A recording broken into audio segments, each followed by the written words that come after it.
Picture this. It's the middle of the afternoon, the sun is blazing directly overhead, and suddenly, within the span of just a few minutes, the entire world starts sliding into darkness. Birds that were singing moments ago fall completely silent. A nearby herd of grazing animals stops chewing, heads lifting in unison, ears swiveling nervously. Somewhere close by, a group of ancient humans stands frozen, staring upward at a sun that appears to be getting slowly devoured by something invisible.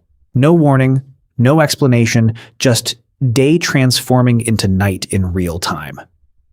Now here's the twist that makes this topic fascinating. The animals surrounding these ancient humans weren't just startled bystanders.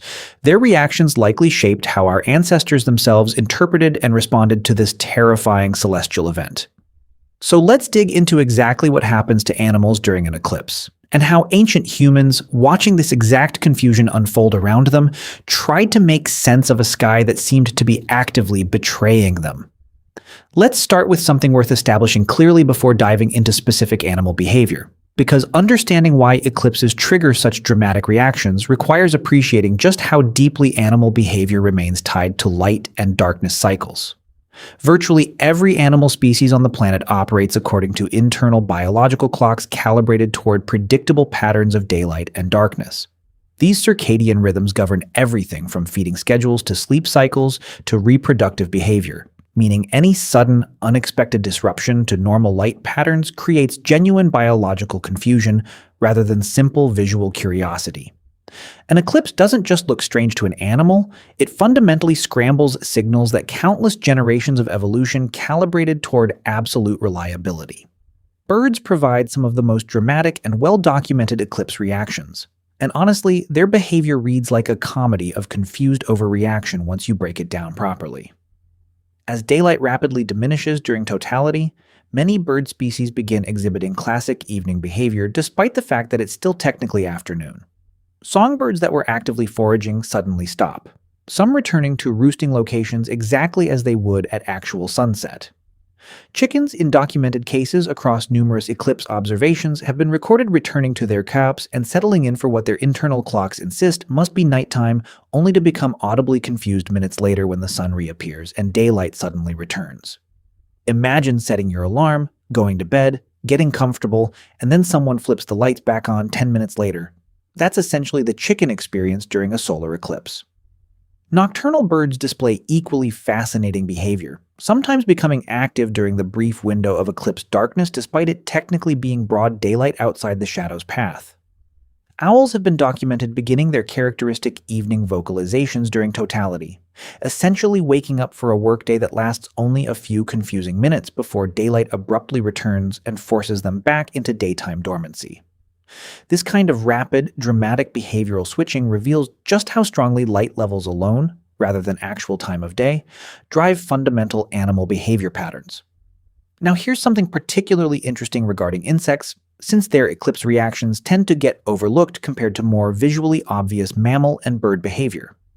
Crickets and cicadas, both heavily reliant on light-triggered behavior patterns for their vocal activity, frequently begin their characteristic evening chorus during eclipse totality, filling the air with sounds normally reserved exclusively for dusk and nighttime hours.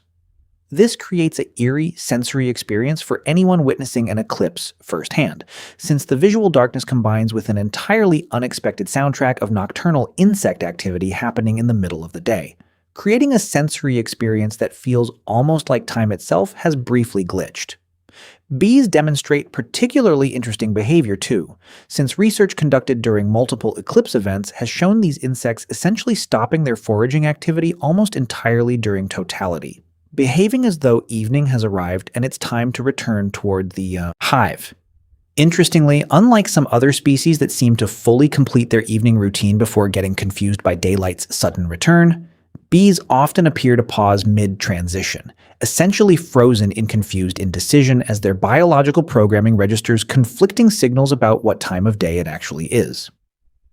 Let's shift toward larger mammals, since their reactions tend to be less about specific evening routines and more about generalized anxiety and confusion. Grazing animals like cattle and horses frequently display visible unease during eclipse events, often bunching together more tightly than usual, a behavior typically associated with perceived predator threat rather than simple environmental confusion. This makes considerable evolutionary sense once you consider it from a survival standpoint. Sudden, unexplained darkness historically could indicate genuine danger, whether from an approaching storm, a natural disaster, or simply reduced visibility that increased vulnerability to predator attack. Animals that responded to sudden darkness with heightened caution and group cohesion likely had better survival outcomes across evolutionary history compared to animals that remained relaxed and unbothered by dramatic, unexplained environmental change. Elephants offer a particularly compelling example worth exploring, since their well-documented intelligence and complex social behavior make their eclipse reactions especially informative. Observations during various eclipse events have noted elephants moving toward open areas, becoming notably more vocal, and displaying behavior patterns consistent with genuine distress or heightened alertness. Given elephants' well-established capacity for complex emotional response and long-term memory, this reaction suggests something beyond simple, confused biological programming. These animals appear to register the eclipse as something worth actively responding to, rather than simply misinterpreting light levels the way a chicken confusedly heading toward its cup might. Primates, given their genetic closeness to humans, offer particularly interesting comparative behavior worth examining closely. Various primate species observed during eclipse events have displayed noticeable increases in vocalization, along with visible signs of agitation and heightened alertness among group members. Some observations note primates actively looking upward toward the sun during the process, seemingly attempting to visually understand exactly what's happening to the sky above them, behavior that feels remarkably similar to how ancient humans themselves likely responded to this same celestial phenomenon. Now let's bring this back toward ancient humans specifically, because this is where things get fascinating regarding how animal behavior likely shaped early human interpretation and cultural response to eclipses. Imagine an ancient community going about a completely ordinary afternoon, hunting, gathering, processing food, when suddenly the surrounding environment starts behaving in deeply unsettling ways. Birds falling silent or returning to roost. Grazing animals bunching together nervously, insects suddenly producing evening sounds despite bright daylight still technically surrounding the darkening sun. This combination of environmental cues, animal behavior, and the visually terrifying spectacle of the sun itself appearing to be consumed by darkness would have created an overwhelming, multi-sensory experience of genuine crisis. Ancient humans, lacking any scientific understanding of orbital mechanics or the simple astronomical explanation behind solar eclipses, almost certainly interpreted this combination of celestial and behavioral chaos through whatever cultural and spiritual framework existed within their particular community. Given how closely ancient humans depended on careful environmental observation for survival, watching animals suddenly behave as though the world itself was ending likely reinforced whatever fear or confusion they already felt witnessing the sun's disappearance directly.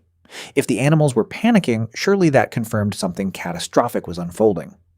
This connection between animal panic and human interpretation likely explains why so many ancient cultures across entirely different regions and time periods independently developed similar mythological explanations for solar eclipses, often involving some kind of celestial creature devouring the sun. Various ancient traditions describe eclipses as a dragon, wolf, or other predatory creature attacking and consuming the sun temporarily, mythology that makes considerable sense once you consider it alongside the actual animal behavior occurring simultaneously on the ground. If every animal around you is behaving exactly as though a predator threat has suddenly appeared, interpreting the sky itself as facing a similar predatory attack becomes a remarkably logical narrative leap for people without access to actual astronomical explanation. Let's dig deeper into this connection because it reveals something important about how ancient human belief systems likely developed through careful observation of the natural world rather than pure random imagination. Ancient humans were skilled environmental observers out of pure necessity, since survival depended entirely on accurately reading animal behavior, weather patterns, and seasonal changes. This same observational skill, when applied toward an inexplicable celestial event accompanied by widespread animal panic, likely produced sophisticated attempts at explanation, even if those explanations relied on mythology and supernatural framework, rather than actual scientific understanding. Consider how this might have played out practically within an ancient community experiencing a total solar eclipse for the first time.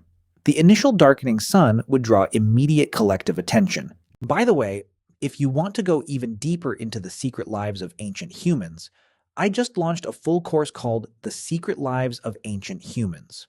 10 modules, 3+ hours of content covering everything we never talk about on YouTube. What they feared, how they communicated, what hunted them, and much more. Plus an exclusive PDF guide included. Link in the description. See you inside. Given how unusual and visually striking the process appears even to modern viewers equipped with full scientific understanding. As darkness intensified, the surrounding environmental chaos, birds going silent, insects starting their evening chorus, grazing animals bunching together nervously, would have amplified the sense that something significant and dangerous was happening. Temperature drops noticeably during totality too, sometimes by several degrees, adding another physical sensory cue reinforcing that something was seriously wrong with the normal order of things.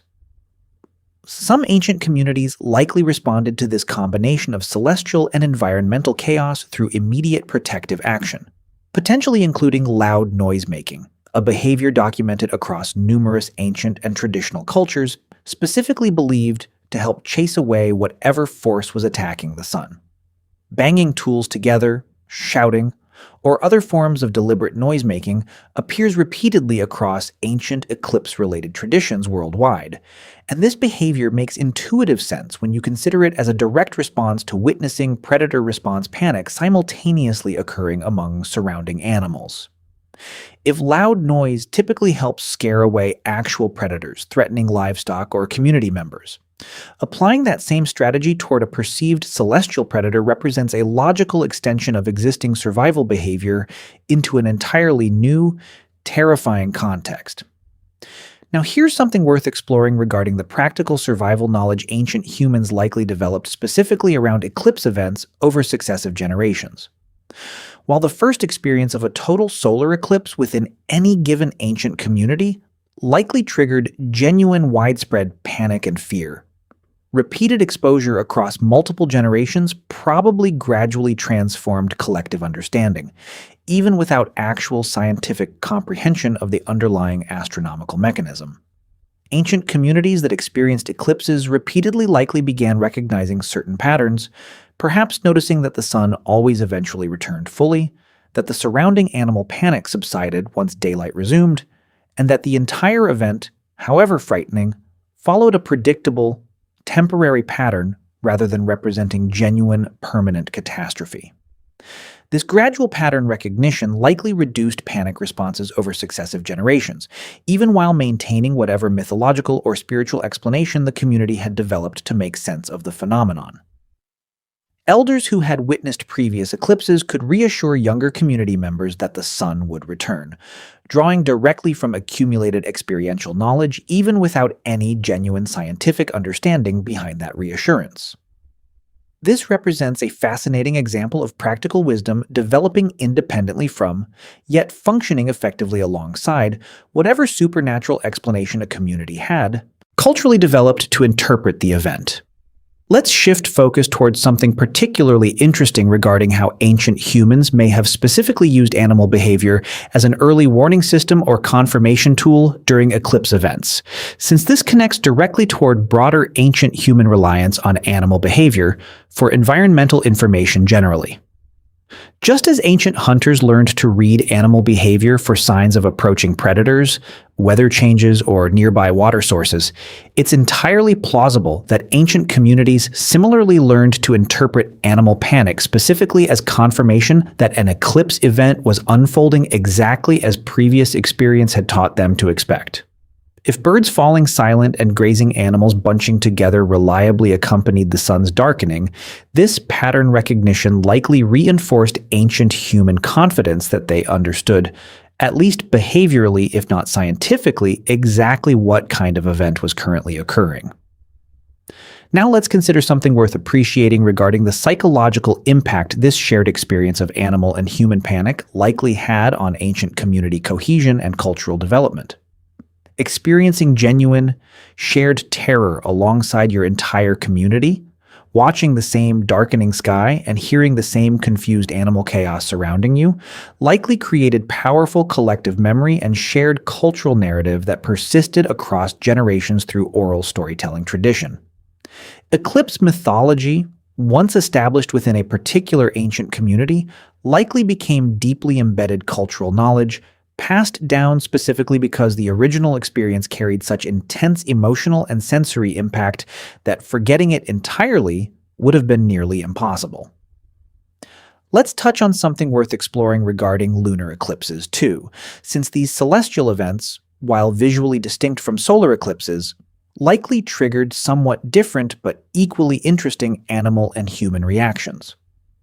Unlike solar eclipses, which dramatically darken daytime skies within a relatively narrow geographic path, lunar eclipses occur during nighttime and involve the moon gradually darkening or taking on a reddish hue as Earth's shadow passes across it.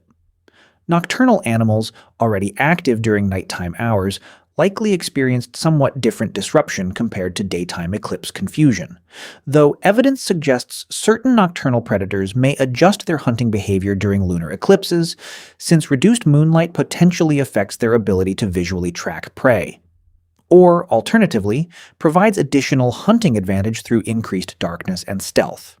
Ancient humans witnessing lunar eclipses likely developed their own distinct mythological framework separate from solar eclipse interpretation, often involving similar predator consumption mythology but adapted specifically toward explaining the moon's reddish transformation rather than complete solar disappearance.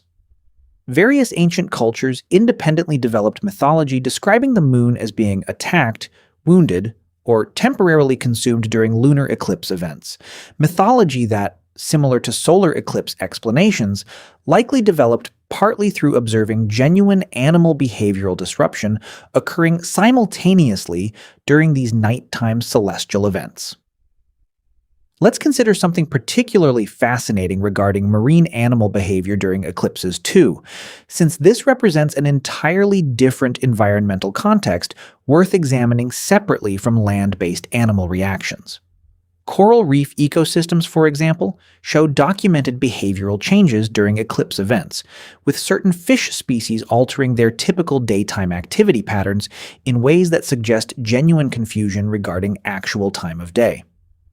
Some marine predators appear to interpret the sudden darkness as an opportunity for hunting behavior, typically reserved for dawn or dusk transition periods, when prey visibility and predator stealth advantages naturally align most favorably. Ancient coastal human communities, dependent heavily on marine resources for survival, likely observed these underwater behavioral disruptions too, though obviously with considerably less direct observation capability compared to watching land animals respond to the darkening sky above them. Now, here's something worth appreciating regarding how modern scientific research has actually validated much of what ancient human observation likely intuited about animal eclipse behavior centuries or even thousands of years before anyone had access to formal scientific methodology. Contemporary researchers studying recent eclipse events have documented extensively across numerous species exactly the kind of behavioral disruption that ancient oral tradition and mythology seemed to encode, even without modern researchers' access to precise measurement tools or controlled observation methodology. This represents an interesting convergence between ancient experiential wisdom and modern scientific verification, suggesting that ancient human observational skill, while lacking formal scientific framework, nonetheless captured accurate underlying patterns regarding animal behavior during these celestial disruptions. Let's also touch on something worth considering regarding how eclipse frequency and predictability likely varied across different ancient human populations depending on their specific geographic location, since this variation likely influenced how deeply eclipse-related mythology and cultural response developed within different communities. Populations living in regions where total solar eclipses occurred with somewhat greater relative frequency likely developed more elaborate, detailed cultural and mythological frameworks surrounding the phenomenon compared to populations who might experience a total eclipse only rarely across multiple generations. This regional variation means eclipse-related ancient human response wasn't universally identical, but rather developed according to each community's specific accumulated experience with the phenomenon. Similar to how other environmental knowledge and cultural practice varied considerably depending on regional circumstances and specific accumulated generational experience. Here's something worth pondering as we start wrapping up this exploration. The relationship between ancient human eclipse interpretation and simultaneous animal panic reveals something fundamentally important about how early human understanding of the natural world actually developed. Rather than existing in complete isolation from the broader animal kingdom, ancient humans remained deeply embedded within and attentive toward the behavioral patterns surrounding them, using animal reactions as genuine information sources that shaped and reinforced their own interpretation of confusing or frightening natural phenomena. This wasn't primitive superstition disconnected from genuine observation. It represented sophisticated environmental awareness applied toward confusing celestial events that wouldn't receive accurate scientific explanation for many thousands of years afterward. Let's also appreciate something worth mentioning regarding how this entire eclipse experience likely reinforced broader ancient human tendency toward careful, detailed environmental observation generally, a skill that proved valuable across countless other survival contexts beyond simply understanding celestial phenomena. Communities that paid close attention to animal behavior during eclipse events were almost certainly the same communities that paid close attention to animal behavior when tracking prey, predicting weather changes, or identifying approaching danger. This suggests eclipse observation wasn't some isolated cultural quirk, but rather one specific application of a broader, deeply ingrained ancient human survival strategy centered around careful environmental awareness and pattern recognition across virtually every aspect of daily existence. So what does all of this ultimately reveal about the fascinating intersection between animal behavior and ancient human experience during solar and lunar eclipses? It reveals a compelling picture of ancient humans not as passive observers confused by an inexplicable celestial event happening in isolation, but as deeply engaged environmental participants whose interpretation and cultural response developed directly alongside and likely significantly influenced by the dramatic behavioral disruption occurring simultaneously among the animals surrounding them. The confused chickens heading toward roost in broad daylight, the suddenly vocal owls waking for a workday that barely lasted minutes, the anxious herds bunching together as though facing predator threat. All of this animal chaos likely shaped and reinforced ancient human mythology, cultural practice, and eventual accumulated wisdom regarding one of nature's most visually dramatic and unsettling celestial events. Next time you witness a solar or lunar eclipse yourself, whether through a properly filtered viewing device or simply reading about the event afterward, take a moment to appreciate the animals around you too, since they're likely experiencing genuine biological confusion remarkably similar to what animals experienced thousands of years ago alongside ancient human communities witnessing the exact same celestial event. No scientific explanation required for that confusion to occur. Just deeply ingrained biological programming responding exactly as it has for countless generations, creating a genuine, tangible connection between your modern eclipse viewing experience and the same fundamental animal behavioral response that shaped how our ancient ancestors first tried to make sense of a sky that seemed to be actively betraying them.